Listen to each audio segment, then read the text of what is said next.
Eu vou estar falando hoje de um tema que não é muito comum, mas mais do que nunca, a própria doutrina nos diz que nós devemos amar, mas devemos também nos instruir. E quando ela comenta sobre isso, ela nos deixa na condição de pensar assim: a cada fato novo que surge no mundo, nós temos que voltar os nossos olhos para as coisas que acontecem no mundo e, com o olhar crítico da fé raciocinada, a gente avaliar as coisas para que a gente não caia em erro. O Renato acabou de ler uma coisa aqui que eu tenho certeza que ele não marcou isso, ele abriu, ou ele pensou no assunto, que às vezes a gente escuta muita coisa. Hoje, no mundo onde a mídia comanda muito, a comunicação comanda muito, a gente acaba sendo levado pelos artigos, pelas situações, e na hora que a gente vê, a gente está fazendo. E para desfazer é complicado. E esse termo que eu trouxe hoje para nós, fundamentalismo e fanatismo religioso, é uma coisa que nós estamos escutando a toda hora. Mesmo que não seja no Brasil, de uma forma geral, mas são episódios, talvez lá na França, na Europa, nos Estados Unidos, porque a gente, quando olha para o Brasil já está fazendo uma coisa que o mundo no futuro fará. Ter todas as raças misturadas, porque aqui no Brasil hoje nós temos todas as religiões e temos todos os povos. Se nós sairmos do Brasil afora aqui, nós vamos encontrar chineses, japoneses, africanos, anglo-americanos, americanos, mexicanos, israelitas, não importa. O Brasil é onde que realmente, quando o Chico nos escreve, junto a Humberto de Campos, que o Brasil será a pátria do Evangelho, que já está se preparando para isso, essa nossa mistura de raças já demonstra que o nosso país é um país miscigenado. É um país que a pessoa vem para cá, o brasileiro, o japonês vem para cá, se instala aqui e não quer voltar. Pelo carinho e pela forma que recebemos. Mas aí nós temos que ter os olhos mais acurados um pouco, para a gente entender um pouco sobre questão de fundamentalismo e questão de fanatismo religioso. Porque às vezes nós nos tornamos fundamentalistas e às vezes nos tornamos fanáticos sem perceber. E é sobre isso que eu vou falar hoje um pouco. Claramente a gente não vai fugir de nada do Cristo, porque o Cristo é o nosso patamar, mas ele mesmo nos ensinou muita coisa, e em alguns momentos eu vou tocar na própria doutrina e vou tocar no Cristo também da mesma forma. Primeiro eu queria mostrar para vocês qual o objetivo. O objetivo desse estudo que eu fiz aqui é situar diversos sentidos que o termo fundamentalismo e fanatismo sugere. Porque quando a gente fala de fundamentalismo, é muito vago. É muito vago. Você pode falar de fundamentalismo religioso, de fundamentalismo esportivo, de fanatismo de uma coisa, fanatismo de outra, porque tem aqueles que são fanáticos por futebol, que o time dele mata, se for preciso ele briga. A gente morre de rir. Ontem mesmo lá, porque eu fiz essa fala ontem no Fé, e eu estava falando assim, eu morro de rir quando eu vejo as pessoas ajoelhando no chão, as duas torcidas, uma ajoelha de lá ou de cá, pedindo a Deus que o time dele ganhe. Aí eu fico imaginando como é que fica Deus nessa situação, porque ele fala, quem é que vai ganhar, o Palmeiras ou o São Paulo? Aí por isso que muito jogo dá empate, que Deus fala assim, então ninguém ganha. Então às vezes a gente é levado ao fanatismo. E eu quero extrair daqui lições úteis para uma reflexão mais acurada da nossa atuação no movimento espírita. Porque nós temos que entender isso aqui, porque estamos vivendo isso. E podemos deparar com várias situações. Pois o fundamentalismo e o fanatismo existe em todas as religiões, por fazer parte do psiquismo humano. Nós somos fundamentalistas e nós somos fanáticos. Não importa qual situação. Um dia eu escutando um amigo falando sobre o bem e o mal, é interessante assim. Vamos fazer uma análise rápida para a gente entender como funciona. O meu filho cometeu um crime e foi preso. Aí eu, como pai ou como mãe, digo assim, mas ele é um menino bom, ele é uma pessoa boa, foi criado e tal, não sei o quê, aquela coisa toda. Mas ele cometeu um crime. Mas a gente faz dele um anjo em pessoa, porque é uma defesa de mãe, uma defesa de pai. Agora vamos colocar o contrário. O filho do outro cometeu um crime contra nós. O nosso desejo imediato é o seguinte, prende esse vagabundo. porque ele não serve para nada. Mas se fosse nosso filho, não faríamos isso. Isso é um fundamentalismo racional de mãe e pai e um fanatismo racional de não enxergar o bem nos outros, enxergar bem só em nós. Olha que coisa interessante. Porque a gente, quando olha o outro, a gente avalia o outro. Mas a gente avaliar a gente mesmo é uma coisa mais difícil que tem. Eu lembro, para a gente introduzir a história aqui, eu sempre falo isso em outras falas de outros temas, mas eu vou comentar isso. A minha mãe era uma beata católica, porque eu era católico até meus 10, 12 anos, mais ou menos. E minha mãe era beata mesmo, tanto que ela foi ministra da igreja e tudo. E ela morava numa vila, e naquela vila tinha um rapaz que era um usuário de droga. E teve um dia que eu cheguei na casa da minha mãe, porque eu ia lá sempre à noite, principalmente nas quartas-feiras, e cheguei na casa da minha mãe, e a minha mãe virou para mim e falou assim: você ficou sabendo do fulano? Falando do rapaz. Eu falei: o que foi, mãe? O que aconteceu? Já logo falou, ou ele teve uma overdose, ou foi preso, né? Ela virou e falou assim: você acredita? Ele virou pastor evangélico. Eu falei: graças a Deus, mãe. Ela falou: graças a Deus, ele é um usuário de droga. Eu falei: mãe, mas a senhora queria o quê? Que ele fosse morto. A gente não compreende que todo mundo tem algumas razões e podem mudar. Percebe isso? Isso me marcou tanto que eu virei para ela e falei: mãe, a senhora é uma pessoa que sabe de Deus, a senhora tinha que falar assim: Senhor, nossa, que bom, porque eu falei com ela, o Cristo veio para quem? Ele veio para os doentes, não para os sãos. Nós aqui, por exemplo, nós somos todos doentes aqui. Não é verdade isso? Por que nós estamos reunidos aqui? Para nos curar, né, as mazelas da nossa alma. Porque uma alma só se cura quando ajuda a outra alma a se curar. A gente não percebe muito isso. Então a gente vai ter uma visão aqui, eu vou tentar ser bem assim, rambaçã, porque ontem lá no FÉ queria que eu fizesse quase um seminário. Porque como era um grupo de estudo, houve debates e a coisa já estão marcando aí um seminário para mim, para falar sobre o tema. Mas vamos seguir aqui para a gente começar a entender do que a gente está falando. Fundamentalismo. Primeiro vamos começar falando sobre o que se entende por fundamento. Porque a gente tem que ser conceitual, não adianta eu colocar que é a minha opinião. A gente tem que ser conceitual, porque aí vocês podem tirar daqui as coisas com fundamento. Então, o que é fundamento? O termo fundamento comporta várias significações: origem, princípio, raiz, finalidade.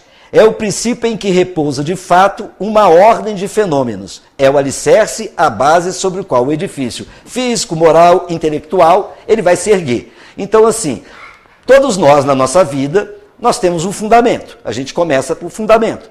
Quando é jovem, diz assim: eu quero ser um advogado, eu quero ser um médico, né? Então a gente tem os fundamentos da nossa vida, nos pautar a vida, nos pautar os princípios da nossa vida em algum sentido. Isso é o que é fundamento. Agora, o que é fundamentalismo? Vamos ver o que é fundamentalismo. Qualquer corrente, aqui já é o seguinte, aqui já se tira a individualidade. Qualquer corrente, a gente tem que analisar assim: uma corrente pode ter um elo só? Não, então tem que ter mais de um elo, então não é solitário. Então o fundamentalismo já é uma corrente, movimento ou atitude de cunho conservador e integrista, quer dizer, aonde eu me integro, que enfatiza a obediência rigorosa e literal a um conjunto de princípios básicos. Integrismo.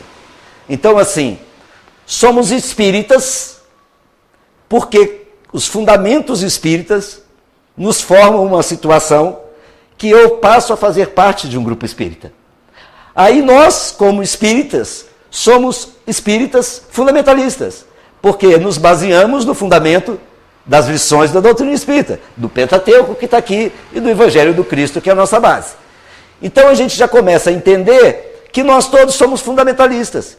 Porque se eu perguntar para você assim: por que você é espírita? Você fala assim: porque a doutrina espírita me dá as bases para que eu tenha uma fé raciocinada que me leve a entender os episódios da vida, do Cristo, como viver. Então, eu tenho o fundamento da doutrina e me torno fundamentalista porque eu faço parte desse grupo, dessa corrente que me ativa. Então a gente já começa a entender que nós somos fundamentalistas. Agora, tem uns fundamentalistas bons, como tem os fundamentalistas maus, como tem bons espíritas e maus espíritas. Em todas as religiões, como existe na vida também de uma forma geral, boas pessoas e más pessoas. Você acabou de fazer uma leitura. Então a gente começa a entender que todo mundo fala assim, nossa, o outro é fundamentalista. Você esquece que você também é fundamentalista. Porque você tem que ter base. Qual a sua base? Né? Então, através de um fundamento, que é a origem, que vai levantar o seu edifício moral, intelectual, religioso, o que seja, né? E nós temos, aqui está o nosso fundamento, ó. O nosso fundamento está aqui, ó. Através desse fundamento, eu me junto a um grupo e me torno um fundamentalista por esse fenômeno, por esse fundamento. Tudo bem? Agora vamos entender mais um pouco para a gente ver por que o termo fundamentalista ele vem de certo ponto muito agressivo. Por que a gente não gosta nem de ser chamado fundamentalista?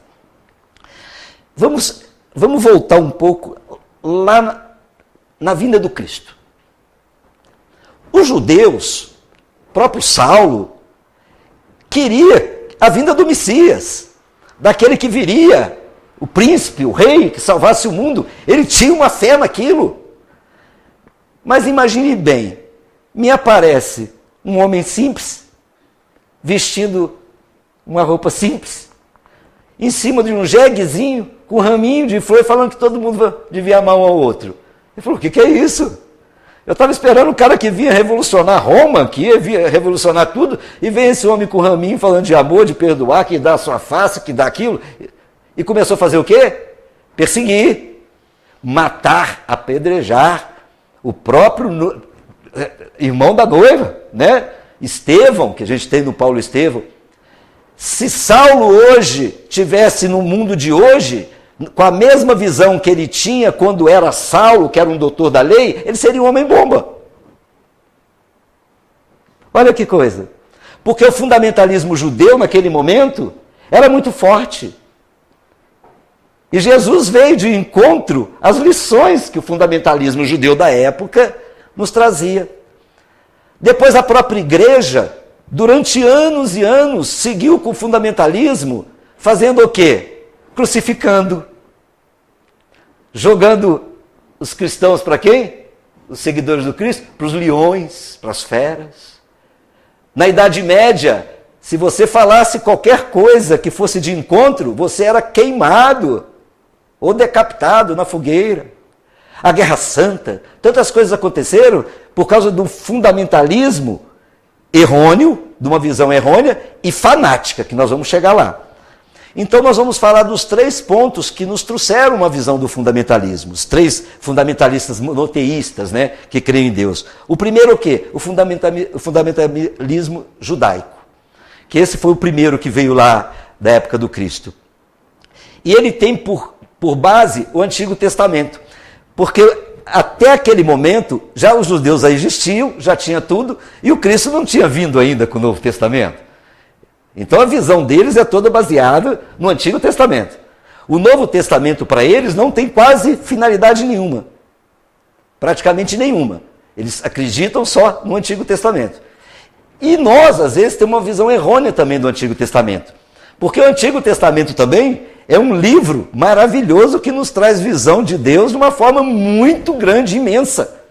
Desde o Gênesis bíblico até o seu final, só que temos que estudar. Por isso que o Haroldo fez a tradução do Velho Testamento, para que a gente possa estudar, para a gente entender o Velho Testamento. Mas, além do Velho Testamento, os judeus também acreditavam o quê? No Talmud. Porque quem era o homem de lá, né? Era uma coletânea de livros sagrados dos judeus. Também é considerado essencial para o alicerce da fé dos judeus. Então, o que os judeus tinham como fundamental na base deles, para eles terem a crença deles? Eles tinham o Velho Testamento e o Talmud, que era escrito por homens da própria religião. Numa época em que muitos estão rompendo, agora, nós estamos falando de agora, numa época em que muitos estão rompendo os grilhões do passado, os fundamentalistas judeus observam sua lei revelada com uma rigidez maior do que nunca. Eles estão tão rígidos quanto na época lá do Cristo, lá na época de trás. Tanto que agora está começando a se fazer algumas coisinhas, que nós não vamos entrar em detalhes. Nós só vamos comentar aqui para a gente entender as questões do fundamentalismo. O outro fundamentalismo que a gente vai falar é o fundamentalismo cristão, que é um movimento teológico, que é o movimento da igreja, e social, porque a igreja se coloca como social, que se deu de forma preponderante dentro do protestantismo. A igreja católica começou assim, né? Santo Agostinho fez parte da igreja católica, mas Santo Agostinho lá no início, até seus 27 anos, ele era um cara totalmente perigoso, né? A mãe dele rezava de joelhos para que ele se tornasse uma pessoa boa. Para os protestantes, ou casos cristãos, a Bíblia é a autoridade máxima. Então, assim, o que está fora da Bíblia não serve. Não só com relação à fé, mas para reger a sociedade e a ciência de um modo geral. O movimento cristão, o fundamentalismo cristão, principalmente na Idade Média, fez nos atrasar muito tempo na vida. Porque na própria ciência eles brecaram informações da própria ciência. Galileu Galilei, quando falou que a Terra não era o centro, que era o Sol, né, que girava, a igreja foi até ele e disse o seguinte: se você falar isso de novo, nós vamos te queimar na fogueira. Eu não falei nada disso. Eu que não vou para a fogueira. Ficou calado. No cantinho ele falava, é verdade, mas não pode falar. E não falava. Como outros cientistas e descobridores de muitas coisas não se manifestavam porque seria queimado, né? Ontem eu falei com as pessoas, porque eu sou meio cinéfilo, eu gosto muito de filmes. Claramente eu não gosto de Transformers, velocidade máxima, velocidade, esses troços, não. Eu gosto de filme que tem cunho. Veja um filme chamado A Sombra de Goya, que ali vocês vão ver o que a igreja fez um pouco na Idade Média. É um livro baseado em fatos reais, o filme chama Sombras de Goya. Né? É maravilhoso o filme para o nosso entendimento. Então, assim, para eles a Bíblia é autoridade, é tudo. O que está fora da Bíblia não serve. Assim sendo, os fundamentalistas cristãos rejeitam as descobertas biológicas e da física sobre a origem da vida e afirmam que o livro do Gênesis é cientificamente exato em todos os detalhes. Então é assim, eu não vou ser fundamentalista contra a igreja, porque é o que eles creem, então deixa eles crerem assim. Mas, por exemplo, você vai falar com eles sobre o Big Bang, eles nem passa isso na cabeça, nem fale isso com o cristão, porque ele vai brigar com você. Se a gente for estudar o livro de Gênesis, estudar o livro profundamente, eu falo para vocês que eu faço esse estudo, já tem um tempo, eu faço via internet com o Haroldo Dutra, com o pessoal lá. Cada dia de estudo, cada palestra de estudo é 1h30 mais ou menos. As primeiras 3 palestras, que vai dar o quê? 4h30, só fica na primeira frase, e Deus disse. Porque ele vem falando da tradução, a primeira frase, Deus disse. São 3, quase 4 horas de estudo só nessa frase. E Deus disse. Peguem 1 hora para estudar. E às vezes a gente não entende por quê. Eu não vou entrar aqui no detalhe, porque isso dá para fazer outra palestra. E por final nós temos o quê? O fundamentalismo islâmico, que esse que assusta muita gente hoje. Né? Porque acha que o islamismo é uma coisa, né, de gente revolucionária, de guerrilheiros. E o fundamentalismo islâmico é um movimento religioso muçulmano do século XX. Não é um movimento de épocas passadas, é um movimento muçulmano do século XX, que defende a volta da obediência escrita às leis do Corão, às leis das Sagradas Escrituras do profeta Maomé. Então eles acreditam nisso. Para eles, os costumes ocidentais são frutos de perversão. Então, assim, nós somos vistos por eles como os pervertidos. Por causa da vida que levam, das mulheres, né? As mulheres lá sofrem muito, né? Que eu vou falar aqui agora, as mulheres muçulmanas repudiando a liberdade das ocidentais, cobrem-se da cabeça aos pés com o seu xadó. Elas só mostram isso aqui, né? E é uma coisa, agora que eles liberaram, tem 1 mês e meio, que o governo do Islã liberou para a mulher tirar a carteira de motorista, para poder dirigir um carro, porque até ontem não podia dirigir um carro. Olha que coisa interessante. Então eles são muito firmes nas questões deles, firmes no que eles creem, é a base deles. É a base deles, a gente não tem que... eles são ruins, não, eles acreditam naquilo e pronto. Ontem eu estava comentando, eu tenho um amigo que vocês nem conhecem essa seita, chama Adoradores de Satã. E outra coisa, não pense que tem pouca gente não. Em números, é quase igual o espiritismo no mundo. E eu tenho um amigo que é muito meu amigo, e adoro ele, respeito ele, nossa, de uma forma geral, uma pessoa boníssima. É adorador de Satã. Eu só não falo com ele quando ele está indo embora, fica com Deus, porque senão ele vai falar outra coisa comigo, né? E eu não vou querer. Ele fala, então você fica com o Satã, eu falo, não vou ficar. Você fica aí com Deus. E ele fala comigo, ele gosta de me escutar, a gente fala sobre religião. Olha que coisa interessante. É um adorador de Satã. A gente chega para trabalhar, porque ele é consultor como eu, ele chega todo de preto. Ele só veste roupa preta. Sabe o que é? Eu falo, acho mais barato. Ele já me chamou, falou, uma hora eu vou lá, eu falei, não vou. Eu sei lá, eu vou ficar sem graça. Sou muito tímido, né? Da mesma forma, o pessoal da Renault acha que eu sou evangélico. E na realidade eu sou, porque eu acredito no evangelho. Mas assim, toda reunião que a gente vai começar, a gente sempre começa rezando, e diz, ô Marquinhos, faz a prece. Eu tenho que tomar um cuidado enorme para não começar a falar de uma espiritualidade, senão eu acabo com o meu evangelismo lá. E de vez em quando eles à noite vão para cultos lá, né, lá em São Paulo. Marquinhos, vai ter um culto numa igreja aqui perto hoje, vamos. Eu fico arrumando desculpa, já tem uns 7 anos que eu arrumo desculpa. Mas logo hoje não dá, eu vou ter que fazer outra coisa. Por quê?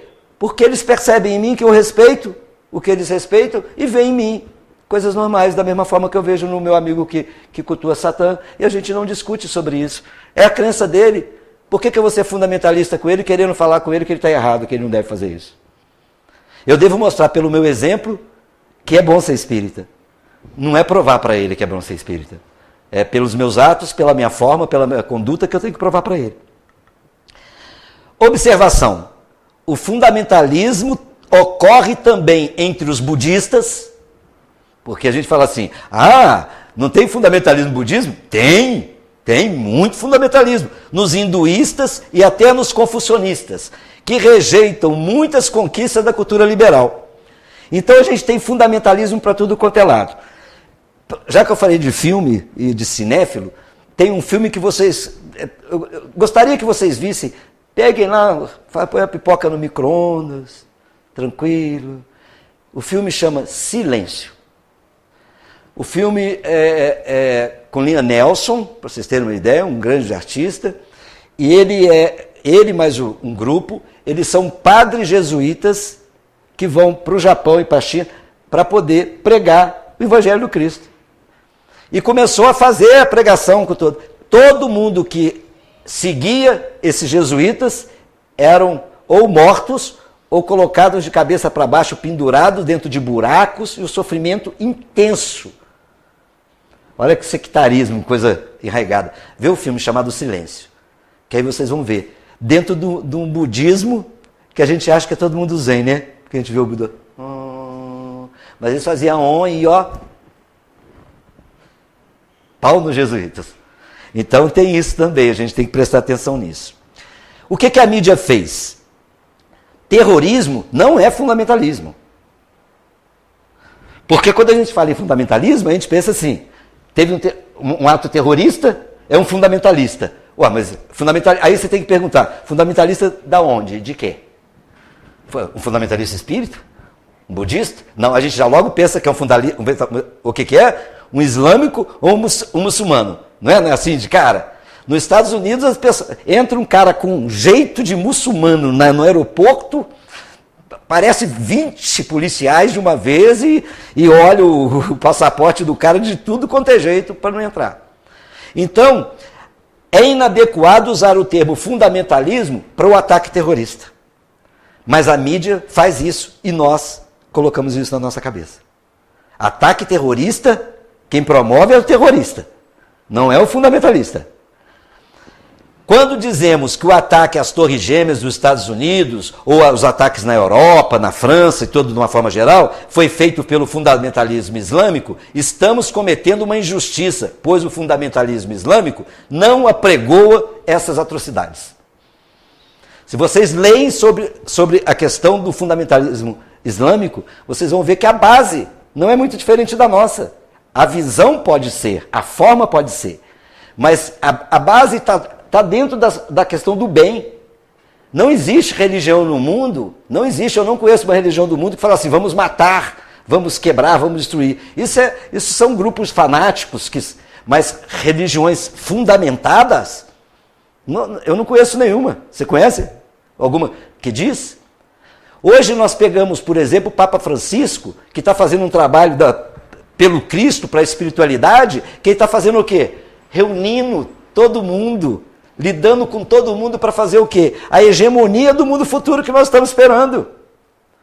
E Kardec foi muito positivo na questão que ele perguntou aos espíritos, o espiritismo será a religião do futuro? Ele falou, não, será o futuro das religiões. As religiões continuarão, teremos os budistas, os muçulmanos, os católicos, talvez, algumas podem desaparecer porque elas vão ser englobadas, e a base, o fundamento vai ser a doutrina, mas o fundamentalismo pode ser deles.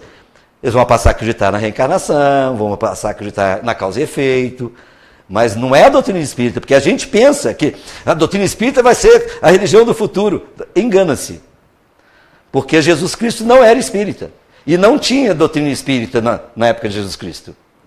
Nós como espíritas, nós temos uma vantagem muito grande. É a única religião do mundo que tem upgrade. Né? A gente tinha só o Evangelho do Cristo, já veio o Evangelho segundo o Espiritismo. Ah, que bacana. Já veio o livro dos Espíritos, aí vem livro de Chico Xavier, já vem livro, né, de Valdo, aí vem Emmanuel, vem André Luiz. A gente tem um upgrade enorme. As outras religiões vivem no livro lá do passado. Então a nossa fé, ela está sempre se levantando. Olha só. Geralmente são jovens despreparados, uma pequena minoria que pensa estar ali a salvação da humanidade. São o quê? Os fanáticos, que dizem assim, é fazendo isso que vai acontecer. Isso existe, os skinheads, por exemplo. Né? Em São Paulo, gente, o movimento dos skinheads é grande demais. Eles ainda pensam como Hitler.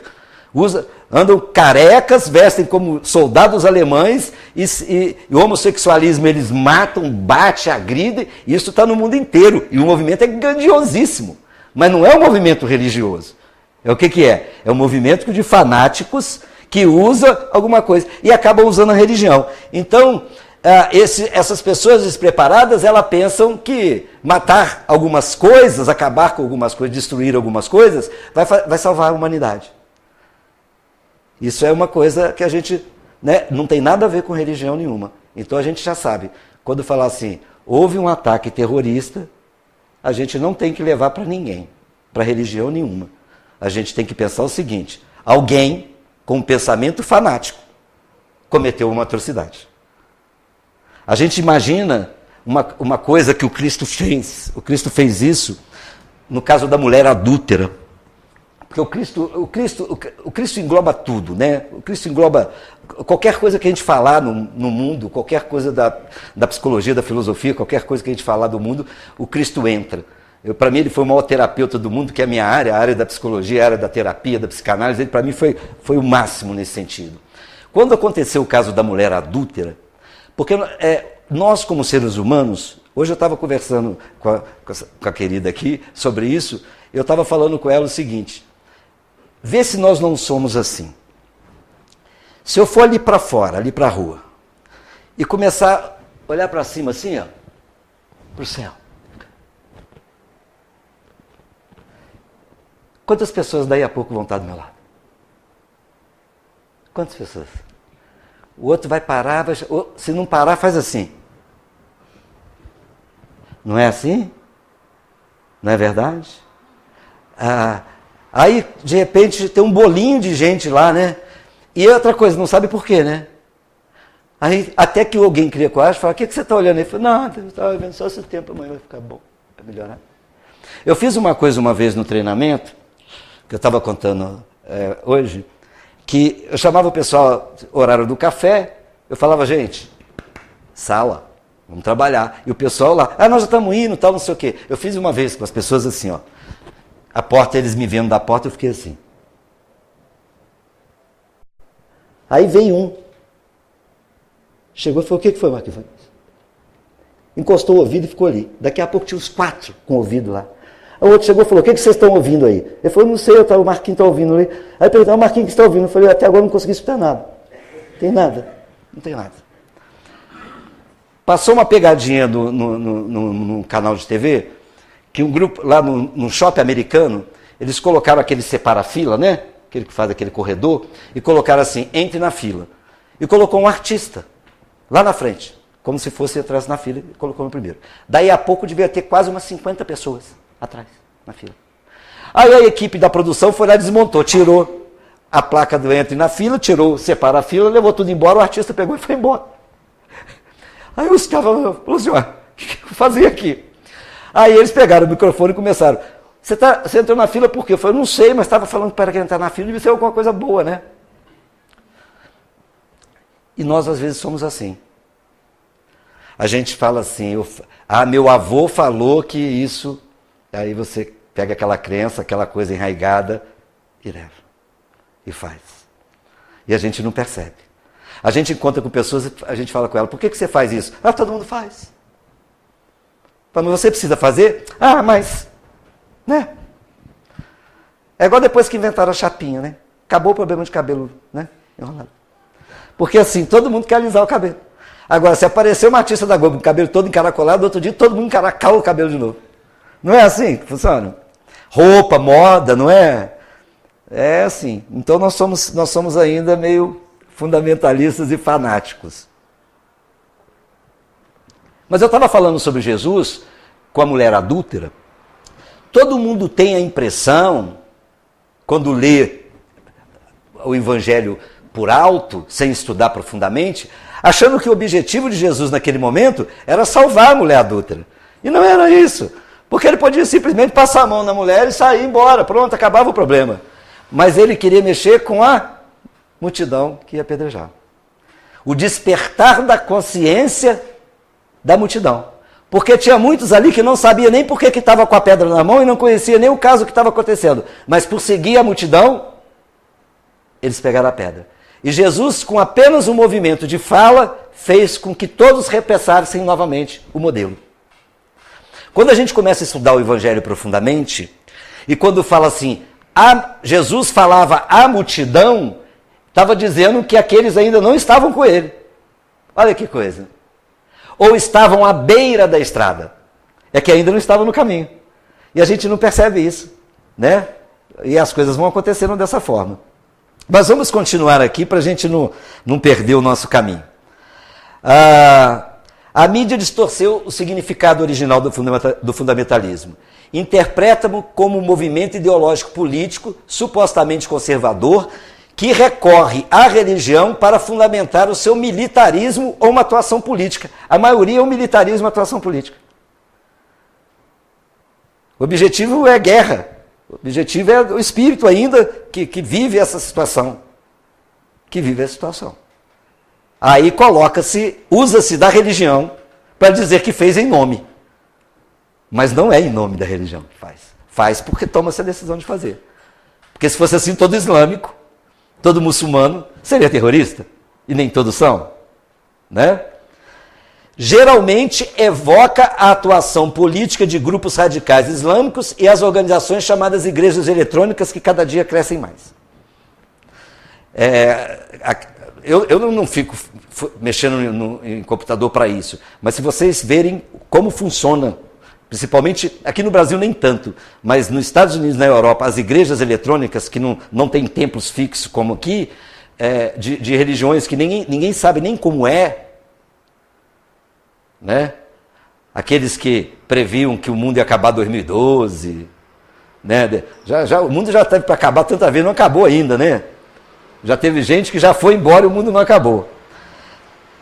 Em vista disso, perdeu-se o seu sentido original, transformando-se em um termo ambíguo, inflacionário e escorregadio, em vista de seu sentido metafórico e pejorativo assumir maior relevância.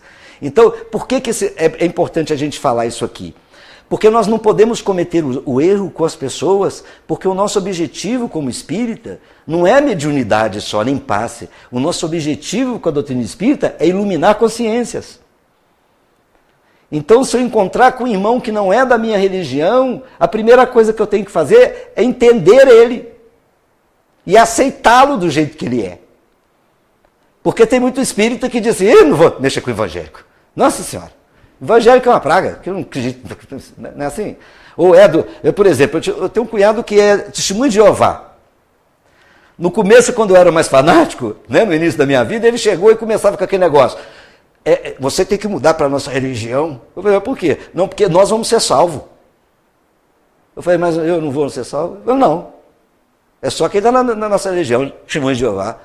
Eu falei assim, onde está escrito esse negócio aí? Porque eu quero saber onde está, me dá o fundamento disso. Onde está escrito isso? Mas quem escolheu? Quem está escolhendo? Me apresenta quem está escolhendo, quem vai ser, quem não vai ser. Aí eu falei assim, mas é interessante vocês não doam sangue, né? Olha como é que eu fui radical. Eu fui radical. Eu não precisava ter discutido com ele, eu falei, vocês não doam sangue.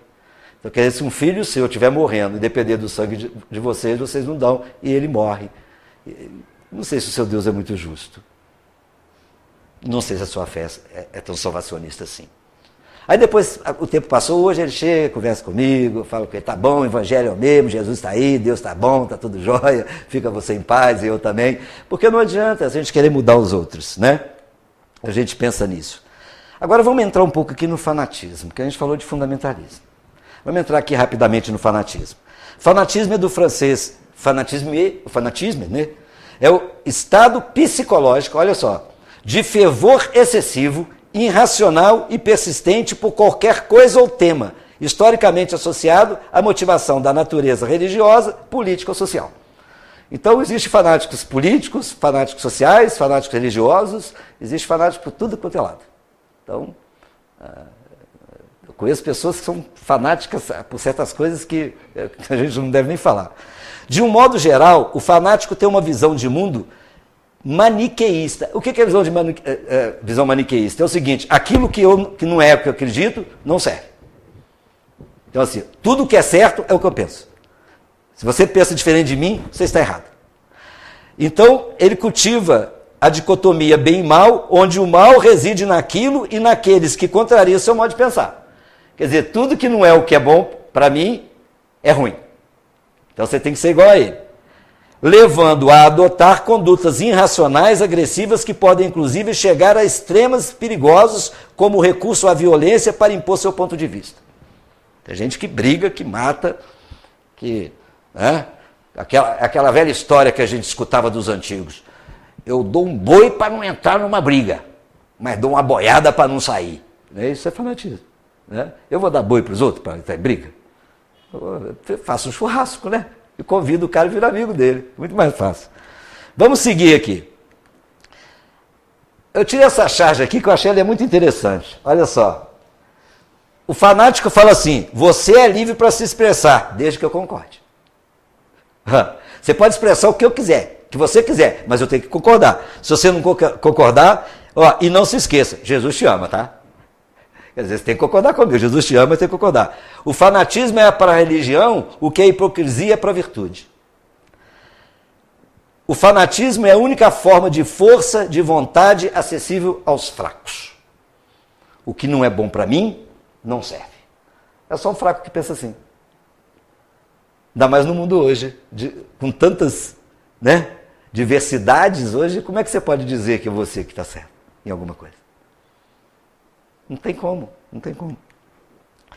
Aí vem a grande pergunta, pode existir fundamentalismo e fanatismo no espiritismo? Pode existir? Aí a pergunta, há fundamentalismo no espiritismo? Nós já respondemos isso. Sim, claro que sim. Sempre que defendermos uma ideia preso somente à codificação de Allan Kardec, podemos estar sendo fundamentalistas sem saber por quê. Fundamentalistas são sempre os outros. O próprio Allan Kardec já nos alertava. Se a ciência descobrir coisas que contrariam o que foi codificado, fique com a ciência. Então ele está falando, evolua. Evolua. Tem correntes dentro da doutrina espírita que não gosta de André Luiz, de outros... Você sabe o que eu estou falando, né? Por quê? São o quê? Sectários. São fanáticos, não. O que está fora de Kardec não serve mais. Nós estamos muito longe ainda, nós só estamos na ponta do iceberg, nós não conhecemos nada. A doutrina espírita é um pedacinho que está abrindo nossos olhos devagarzinho, está tirando um pouquinho do nosso astigmatismo, mas a nossa miopia ainda é muito grande. O espiritismo possui seus pilares, sua sustentação imutável, que se baseia na moral cristã, mas não segue cartilha positiva da qual possamos retirar uma maneira de agir para todas as situações existentes na vida. Até porque tempos mudam, as ideias se atualizam e precisamos nos atualizar na filosofia espírita para pensar todas as novas coisas que surjam no mundo. Porque senão como que a gente vai viver? Eu contei ontem que isso aconteceu comigo, mas eu não fiquei com raiva, eu comecei a rir até, que eu achei uma coisa muito engraçada. Eu estava fazendo palestra numa casa espírita e eu gosto de usar o meu notebook, porque eu sempre mexi com tecnologia, adoro a tecnologia, usando o data show. Ela depois virou para mim e falou assim, eu não sou muito a favor de usar tecnologia, data show e computador para fazer palestra espírita, porque Jesus não usava data show. Nem. Eu falei assim, mas na época não tinha luz também não, filho, não tinha nem como ligar o data show. Isso é um fanatismo enraigado de tolice, porque que bom, que ferramenta maravilhosa, né? O Renato está me filmando ali, ó, né? Coitado dos que vão ver amanhã isso, não sei onde que ele vai publicar. Mas então assim, não pode se usar uma filmadora, né? Não pode acender luz, vão fazer tudo na vela. Então assim, ideias arcaicas que a gente não pode levar em consideração. Olha só, e os espíritas? Eles estão isentos do fanatismo, porque o fundamentalismo nós já sabemos que somos. Aí diz assim, como o fanatismo está geralmente ligado ao dogmatismo, isto é, a crença numa verdade ou num sistema de verdades que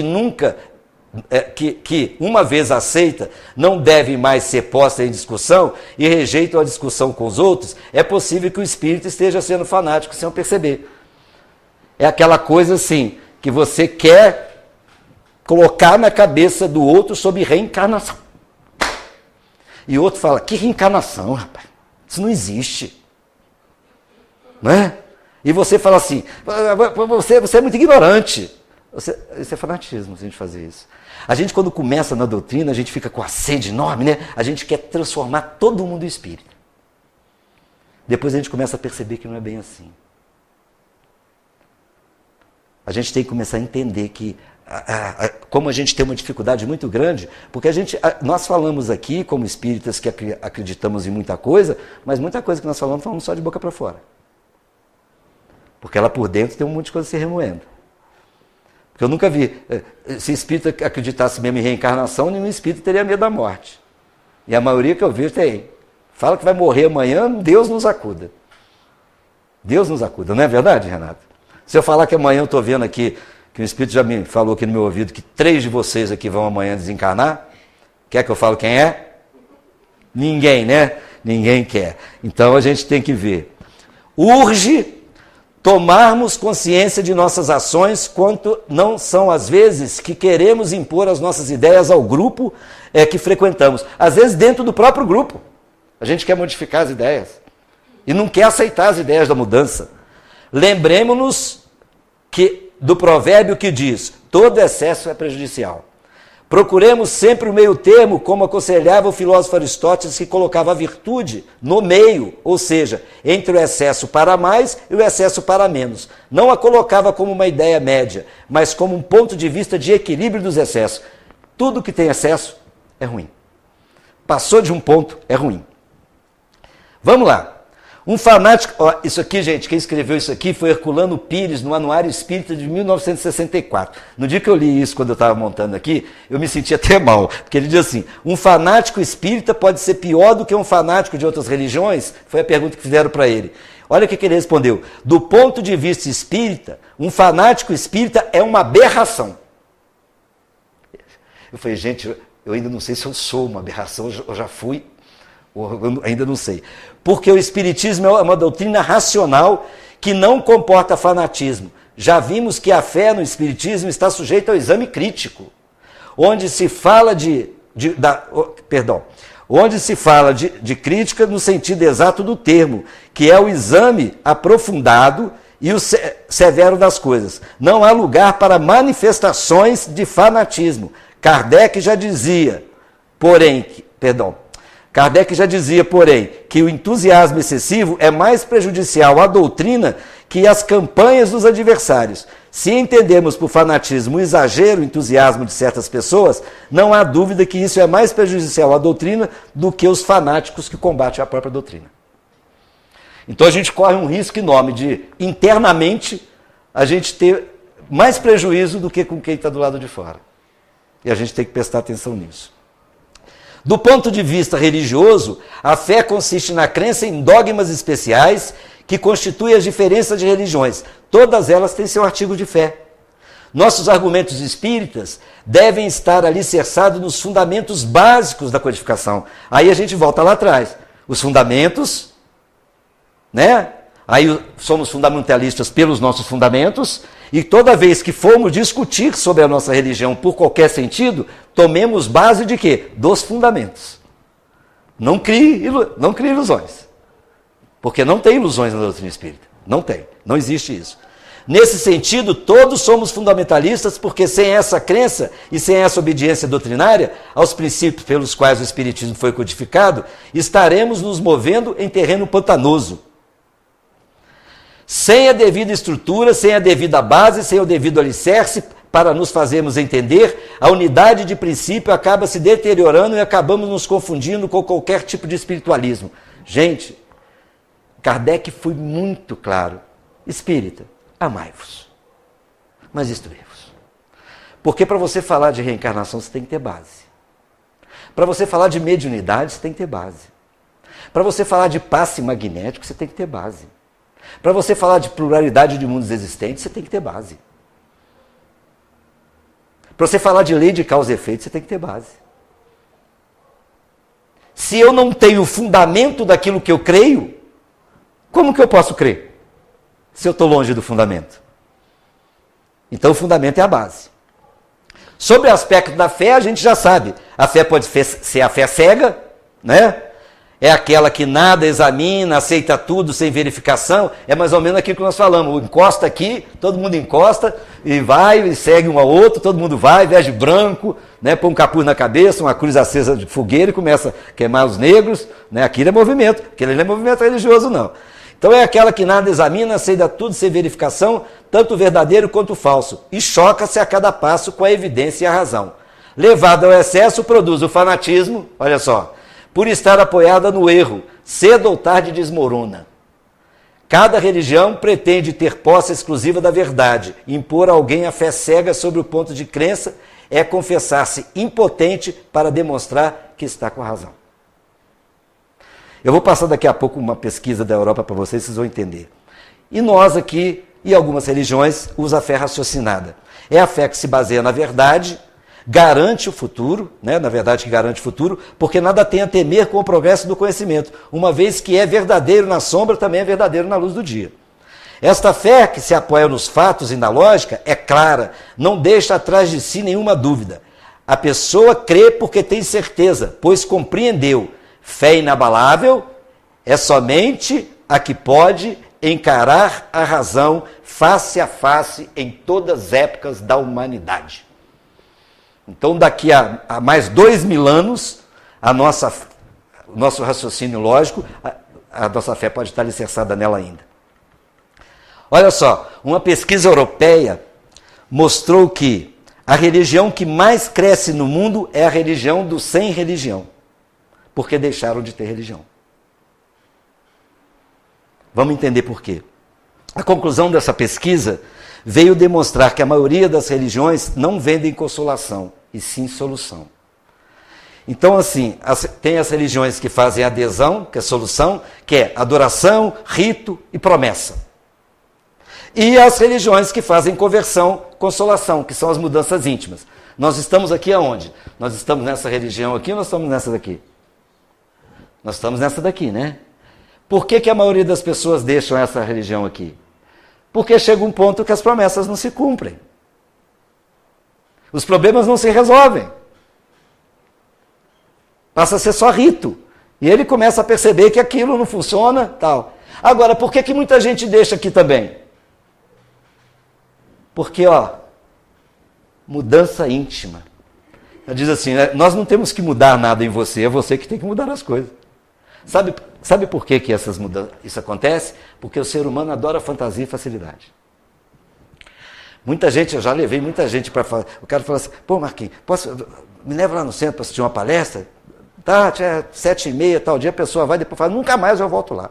O que foi que aconteceu? Não, parecia que você falou com um cara lá que eu ia lá, ele falou tudo de mim.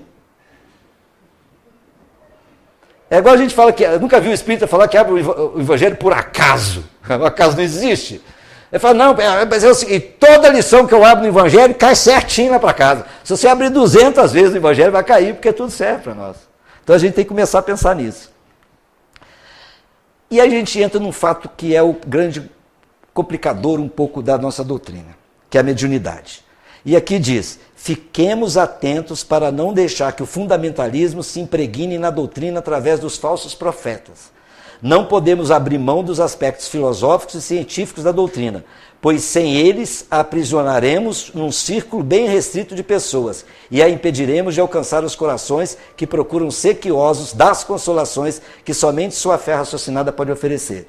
Porque tudo que se fala, as pessoas conversam com a gente, as pessoas que não são espíritas, quando conversam com a gente, a primeira coisa que elas falam é sobre mediunidade.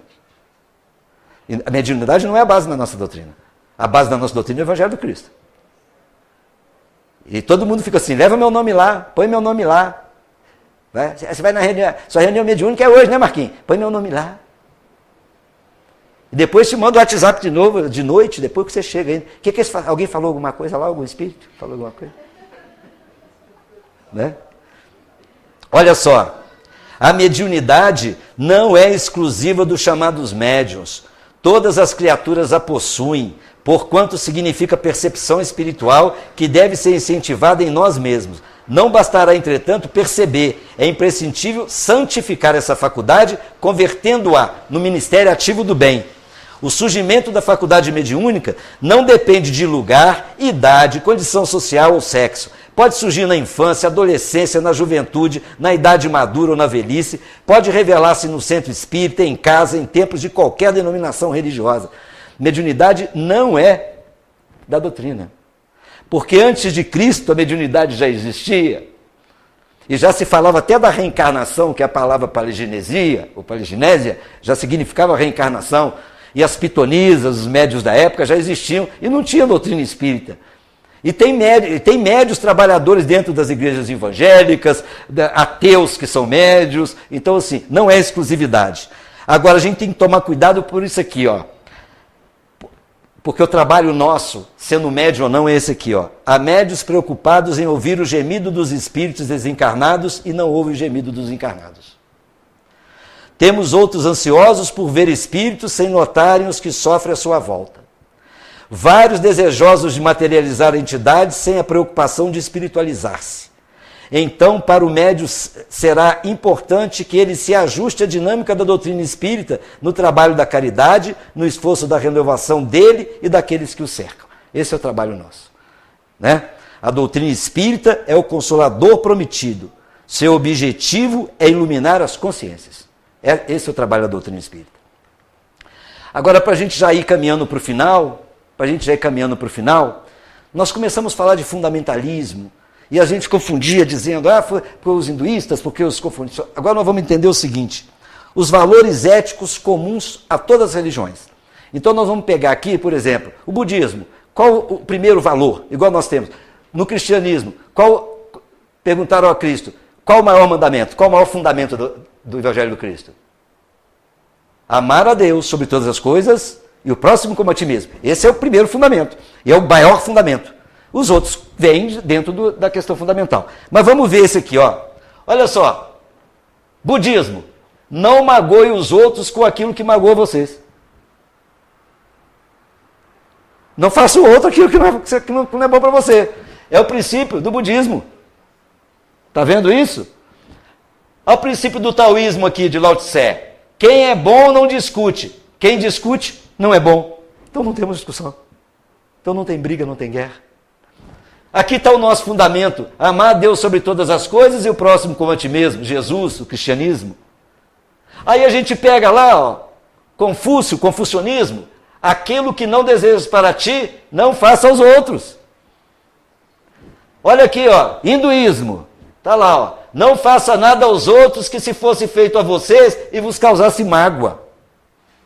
A outra aqui, ó, olha lá, judaísmo, Hillel, né, o pai do judaísmo, aquilo que em vós é odioso, não faça aos outros.